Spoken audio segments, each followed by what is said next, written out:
ఈ రెండు ప్రభుత్వమే టేకప్ చేసి ఎవడొస్తాడో లారీ తెచ్చుకుంటారో పోషిస్తాం నీకు అని అడగండి.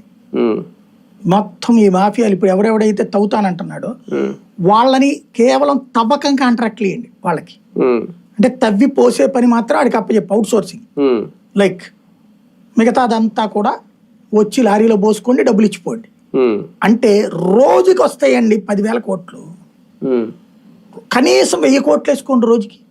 రోజుకి 1000 కోట్లు వేసుకుంటే ఏడాదికి ఎంత వస్తుంది, నెలకి ఎంత వస్తుంది? ఈ డబ్బులు ఎవరు తింటున్నారు ఇప్పుడు? అంటే ఈ 1000 కోట్లు ఇప్పుడు వీళ్ళకి వస్తుందన్నాను నేను. ఇప్పుడు వీళ్ళకి 300 కోట్లు వస్తుంది. ఎందుకంటే వీళ్ళకి ఉచితంగా వస్తుంది కాబట్టి దాని వాల్యూ తెలియదు. అంతే కదా. అవును. కాబట్టి చీఫ్ అండ్ బెస్ట్ అమ్ముతున్నారు వీళ్ళు. అలా అమ్మకపోతే చైనాకి అయ్యని ఎందుకు పోతాయి ఇక్కడి నుంచి మైనింగ్? బేసిక్ గా మన దగ్గర ఉన్నటువంటి పాలరాళ్ళు తయారు చేసేటటువంటి కర్మాగారాల దగ్గర నుంచి, పలకలు తయారు చేసే కర్మాగారాల దగ్గర నుంచి, నాపరాలు చేసే కర్మాగారాలు ఇవన్నీ కూడా మైనింగే కదా.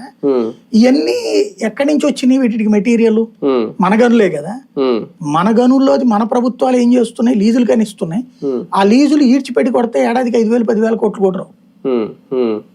కానీ నాయకులు మాత్రం ఇప్పుడు ఆ మైనింగ్ మాఫియా కింగులే ఎమ్మెల్యేలు అయ్యారు. అంటే నిజంగా నియోజకవర్గ నాయకులకు ఫ్రీ హ్యాండ్ ఇచ్చారా ఇసుక విషయంలో?